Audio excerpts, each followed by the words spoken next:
Pessoal, tudo bem com vocês? Eu espero que sim. Sejam muito bem-vindos aqui ao INSS. Mais um boletim informativo na tarde de hoje para você, meu amigo, minha amiga, aposentado e pensionista. E olha só, Bolsonaro aprovou. Vou trazer para você surpresa boa, finalmente, boas notícias aqui no canal INSS para você aposentado e pensionista. A partir de hoje também vou falar sobre dinheiro extra liberado, vou falar sobre novo cartão benefício e também uma mudança para todos os aposentados do Brasil. Então não perca esse vídeo, ele tá sensacional. Ao todo serão 5 notícias que eu trago aqui para vocês nesse finalzinho de tarde e você não pode perder, tudo bem? Deixa o seu gostei aí no vídeo, pessoal, para valorizar o nosso trabalho. Bora lá para o conteúdo. Quem não é inscrito no canal, se inscreva. Mas antes de eu trazer a primeira notícia, eu gostaria aqui de fazer uma enquete, de fazer uma pergunta para você. Alguém aí já sofreu com o banco abatendo algum valor do seu dinheiro que caiu em conta corrente? Comenta aí para mim. Alguém teve o dinheiro, sumiu da conta porque o banco disse que era dívida, seja o que for de dívida, cheque especial, o que for, caiu o dinheiro, o banco comeu o dinheiro, uma parte do dinheiro. Alguém já passou por isso? Sim ou não? Comenta aí para mim, eu quero saber dentro do que acontece, né, desse tipo de situação, qual é o percentual atingido do público que nos assiste, porque eu tenho uma boa notícia em relação a isso, que você não deve nem estar sabendo, porque eu não vi ninguém falando, mas você vai saber com exclusividade aqui no Alô INSS, porque o Alô INSS, ele é um canal exclusivo focado em assuntos para o aposentado pensionista, para o beneficiário da Previdência Social. Aqui nós trazemos informações sobre os seus direitos, sobre as leis, sobre Previdência e também somos uma rede de apoio, né? Apoiamos os projetos de lei e cobramos para que projetos de lei que possa te prejudicar sejam retirados de pauta. Então, nós somos uma rede de apoio. Nós ouvimos vocês. Então, por isso a gente traz informações muito importantes e ajudamos milhares de aposentados e pensionistas diariamente aqui no canal. Então, é um prazer muito grande ter você aqui. E aqui embaixo do vídeo tem um botão escrito inscreva-se em vermelho. Clicou, estará escrito. Deixa o like, compartilha. Bora lá que tem notícia. Olha só, primeira notícia aqui para vocês, já vou trazer, né, um alerta, né? Na verdade, esse aqui é um alerta. Eu quero falar sobre os prazos para aposentados e pensionistas do IGPREV. Vocês têm um prazo para atualizar dados e esse prazo termina agora, dia 30 de julho, no Pará. Galera do Pará tá aí me assistindo? Olha só, a data final é 30 de julho e o serviço deve ser agendado por telefone. Então, termina dia 30 de julho o prazo para que aposentados e pensionistas do Instituto de Gestão Previdenciária do Estado do Pará, o IGPREV, compareça às unidades de atendimento para a realização do censo previdenciário. O censo previdenciário tem por objetivo atualizar os dados cadastrais e também viabilizar a elaboração de ações de gestão e educação previdenciária. A não realização do censo poderá ocasionar a suspensão e até um possível cancelamento do benefício, segundo o Instituto. Segundo dados do IGPREV, no Pará, 42.546 beneficiários concluíram o recadastramento. 2.421 ainda não compareceram e 1.304 ainda têm pendências documentais. O serviço deve ser agendado pelo call center do Instituto nos números DDD 91 3217 7037 e o DDD 91 3182 3500.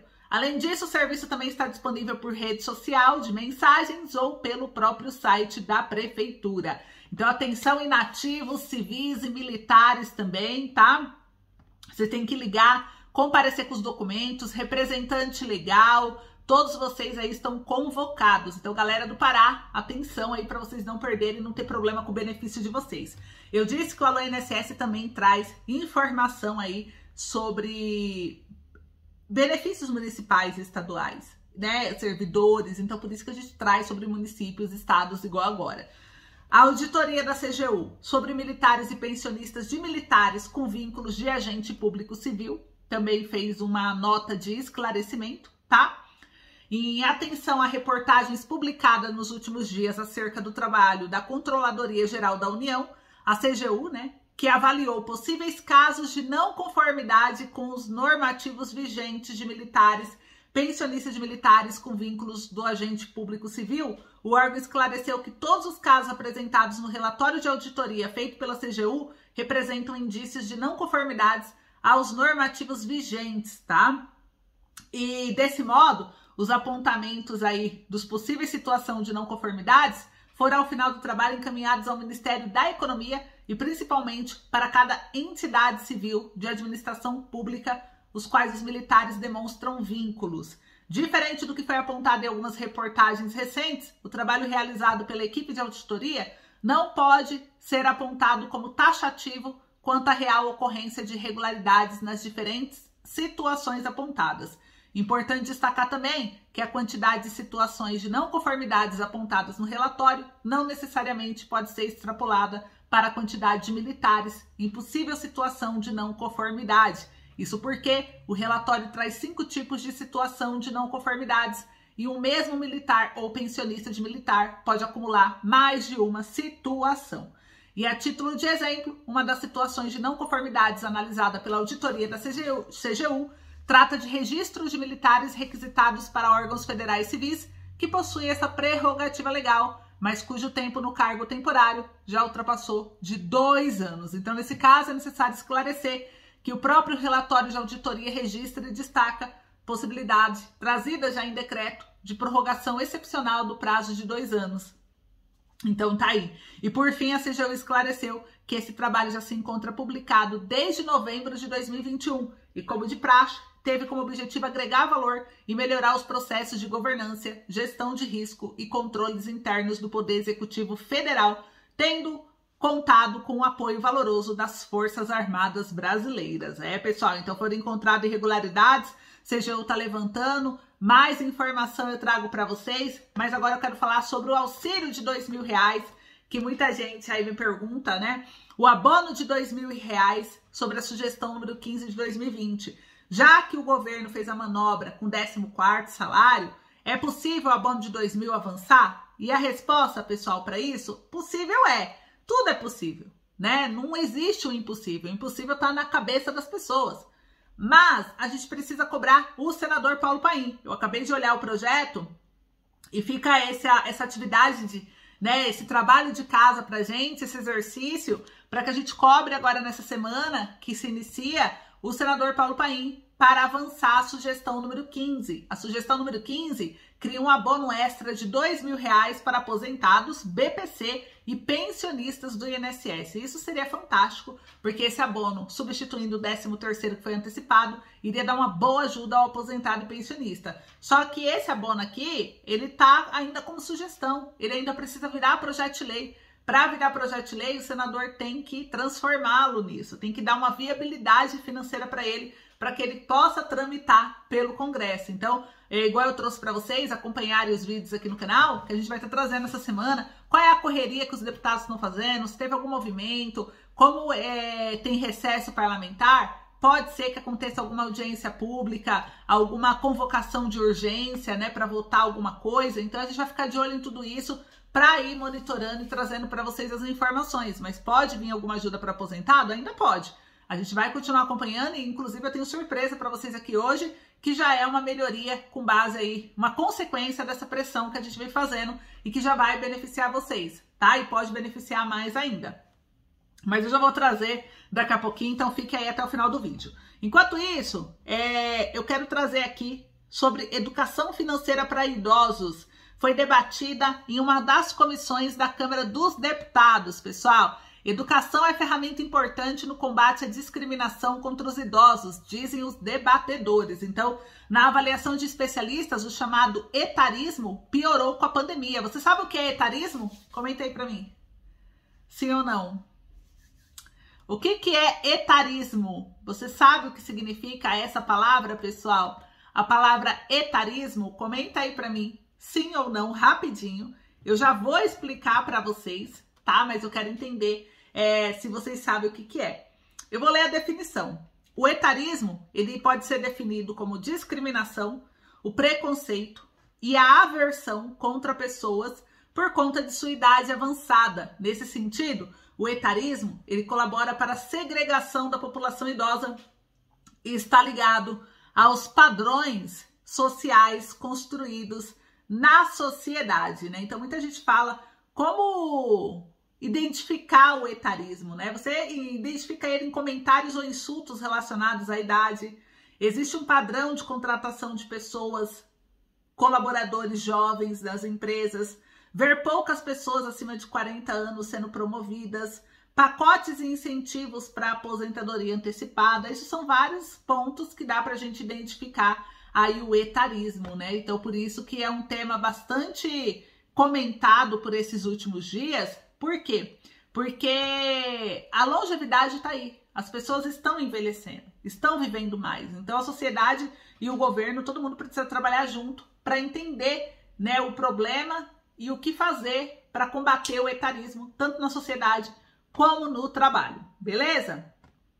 Mas aí, sabendo disso, teve uma comissão que debateu sobre isso, tá? E o etarismo ou discriminação às pessoas mais velhas por causa da idade piorou durante a pandemia do novo coronavírus. A avaliação foi feita por especialistas reunidos pela Comissão de Defesa dos Direitos da Pessoa Idosa na Câmara dos Deputados agora, né, no final do mês de junho, que colocam esse preconceito dentro de um quadro de violência contra os idosos. E o debate foi feito em alusão ao dia 15 de junho, que foi o Dia Internacional da Conscientização sobre a Violência que atinge essa parcela da população, e lembrou também o Junho Violeta, que foi a campanha nacional de combate às agressões e abusos que tem os maiores de 60 anos como vítimas.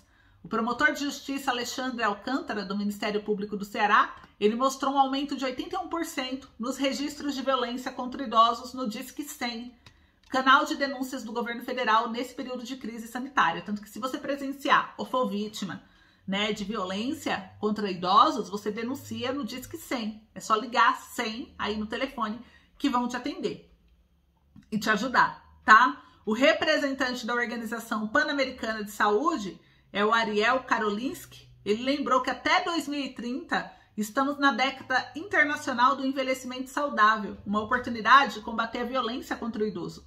Ele acrescentou que, embora o envelhecimento da população brasileira seja mais acelerado do que países vizinhos, há uma prioridade baixa nas políticas públicas para idosos. E eu concordo, por isso que esse canal é um defensor da valorização das políticas da pessoa idosa. Os especialistas sugeriram a educação como principal ferramenta contra o preconceito, e o geriatra Alexandre Kalash prefere chamar a discriminação contra os mais velhos de idadismo e afirma que ela é reforçada pelas desigualdades sociais do país. Você concorda com isso? Vai comentando aí para mim que eu quero saber. Ele citou políticas públicas que perpetuam um viés negativo e estereotipado na velhice, assim como a infantilização na comunicação com o idoso. Para o presidente da Comissão de Defesa dos Direitos da Pessoa Idosa, o deputado Denis Bezerra, a discriminação é um dos maiores desafios da população que envelhece. Você já sofreu algum tipo de preconceito, de discriminação por ser mais velho? Comenta aí para mim, nos comentários, que eu quero saber. Vai comentando e comenta qual é a sua cidade, qual é o seu estado, tá? Pra gente ver se isso é um problema regional ou não. E estereotipos ligados à idade podem contribuir para que o idoso adote comportamento de risco, como uma má alimentação, alcoolismo, tabagismo, prejudicando a saúde, encurtando a expectativa de vida. Faz parte do nosso trabalho na comissão lutar contra o etarismo em todas as suas formas, incluindo aquelas mais sutis. Então, a coordenadora da Frente Nacional de Fortalecimento, eles discutiram isso e provavelmente a gente vai ter mais reuniões, né, pessoal? Uma forma de identificar, por exemplo, quando eu falo que um preto é um preto de alma branca, eu estou sendo absolutamente racista. Quando eu falo que um velho é um velho de espírito jovem, eu estou fazendo exatamente a mesma coisa, mas eu acho que eu estou valorizando ele, afirmou Giacomi, que fala sobre isso que está internalizado na sociedade e as pessoas não percebem. Segundo ela, vão sendo criados eufemismos para evitar assimilar velhice como uma parte natural e desejável da vida. A representante da Secretaria Nacional da Promoção de Defesa dos Direitos da Pessoa Idosa, Renato Gomes, ele falou das ações do governo federal para conscientizar a sociedade sobre o respeito e a valorização dos idosos. Ele apontou os impactos negativos aí do uso das redes sociais de forma inadequada, os chamados memes das redes sociais acabam reforçando a discriminação e o estigma sobre o processo de envelhecimento que deve, sobretudo, ser reconhecido como um fenômeno natural da vida. Infelizmente, por conta de uma construção histórica e social, nós acabamos tendo essa concepção equivocada sobre o que de fato é o envelhecimento. E o representante do governo federal informou que está sendo planejado um guia de boas práticas intergeracionais direcionado aos gestores municipais. Ele também recomendou, como material de combate ao etarismo, a cartilha Quem Nunca, que foi lançada pelo Tribunal de Justiça do Distrito Federal. Então vocês vão ver aí bastante material circulando para poder começar a trabalhar a consciência da sociedade referente à pessoa idosa. Vocês gostaram desse projeto? Eu achei bem bacana. E agora eu falei para vocês que eu ia falar do crédito consignado para beneficiários de programas sociais, né? Pessoal, reforçando só aqui sobre o aumento da margem. Então tá confirmado, a MP define em 40% a margem para empregados seletistas, servidores públicos e também os empregados públicos, né? E o pessoal do Auxílio Brasil. Quem recebe aposentadoria, pensão, BPC ou renda mensal variável é 45%, sendo 35% para crédito consignado e 10% para cartão de crédito consignado, tá? E a gente vai aí lutar agora para vocês, para a gente tentar a suspensão do desconto dos consignados em folha. Essa luta ela não acabou, o projeto ele continua ativo e assim como esse projeto, outros projetos também estão. Por exemplo, eu vou falar sobre o PL 4575 de 2021, que é uma surpresa que muita gente não sabe, mas existe. Esse PL 4575 de 2021, pessoal, ele dispõe sobre a impenhorabilidade do segundo imóvel de aposentados ou pensionistas. Olha só, esse projeto, ele fala que o beneficiário que receba aposentadoria ou pensão e recebe benefício de até 3 salários mínimos mensais e que possua um segundo imóvel em seu nome, terá esse bem impenhorável caso esse esteja exclusivamente destinado a aluguel como forma de complementação de renda familiar, né? E ele pede para alterar a lei da impenhorabilidade para que não tenha penhora no segundo imóvel do aposentado e do pensionista. E a justificativa é que ele fala que a lei de hoje aponta que o imóvel residencial próprio do casal ou da entidade familiar é impenhorável e não responderá por qualquer tipo de dívida civil, comercial, fiscal, previdenciária ou de outra natureza, contraída pelos cônjuges ou pelos pais ou filhos que sejam seus proprietários ou nele residam. Ocorre que muitos aposentados do país têm um segundo imóvel, que o utilizam como aluguel para contribuir com sua renda mensal. E esse projeto de lei ele tem como objetivo tornar esse bem impenhorável. Haja vista que a renda pode também valer não somente para o próprio aposentado em si, mas também ao seu cônjuge, filhos, netos que possam residir nele. Somente o valor da aposentadoria muitas vezes não é suficiente para pagar as despesas de convênio médico, medicamentos, alimentação e por isso a importância de ter uma renda extra com aluguel de um segundo imóvel, por exemplo. Caso esse seja penhorado para pagamento de dívidas, poderá implicar em ter que retomar o mercado de trabalho, mas muitas vezes sua idade avançada já não permite mais tal ato, ou ainda as empresas não contratam quem já passou dos 60 anos. Dessa forma, ficaria muito mais difícil ter uma renda a mais do que receber a aposentadoria do governo. E diante disso, solicita o apoio dos pares para aprovar esse importante benefício para os aposentados do nosso país. Então, a deputada Rosana Vale, do PSB de São Paulo, apresentou esse projeto para impenhorar, né, não ser penhorável o segundo imóvel de aposentados pensionistas que recebam até 3 salários mínimos. Esse projeto de lei, pessoal, ele é o PL 4575 de 2021. Ele está aqui aguardando a Comissão de Seguridade Social e Família tramitar ele. Então, vamos cobrar, né, a Comissão de Seguridade Social e Família para avançar. E, além disso, eu tenho mais uma surpresa. Tem mais um aqui. Mais uma surpresa boa. Além dessa surpresa aqui, tem mais uma surpresa boa para os aposentados do INSS, tá? Essa outra surpresa aqui que eu tenho para vocês é sobre um outro projeto, que é o projeto 4318 de 2021. O que diz esse projeto? Ele altera a lei para impedir que banco banco mutuante retenha, sobre qualquer pretexto, o salário, vencimento, o provento de correntista para quitar ou mesmo liquidar parcialmente o mútuo contratado, mesmo que haja cláusula contratual permissiva e de outras providências. Então, lembra que eu perguntei no início do vídeo se você já aconteceu de cair seu salário e o banco pegou seu dinheiro e você nem soube por quê, foi entender, enfim. Esse projeto de lei aqui, ele altera a lei para impedir o banco que faça desconto em conta corrente de vocês, tá? Isso daí fica impedido. Qualquer banco, sobre qualquer pretexto, descontar, pegar o seu salário, seu vencimento, tudo que é referente a salário, vencimento e provento de correntista para quitar alguma dívida que tá lá circulando, né? Excluído, claro, o empréstimo garantido por margem salarial consignável. Somente o consignado que pode, mas ele já vem abatido do seu salário com desconto em folha. O que cair de líquido na sua conta, o banco não pode comer, não pode abater, não pode pegar esse dinheiro, tá? E aí, por quê? Qual que é a justificativa? Essa proposta legislativa, ela tem como cerne impedir aos bancos e instituições financeiras que, sem qualquer autorização judicial, faça desconto nas contas de seus clientes que possuam um contrato de mútuo, obviamente excluindo o empréstimo consignado em folha de pagamento, pois esse tem legislação própria, inclusive para a contratação. E sabemos que o empréstimo consignado ele vem sendo muito mal utilizado pelos bancos, mormemente no que se refere a aposentados. Porém, isso é matéria que está sendo tratada em outra proposta legislativa.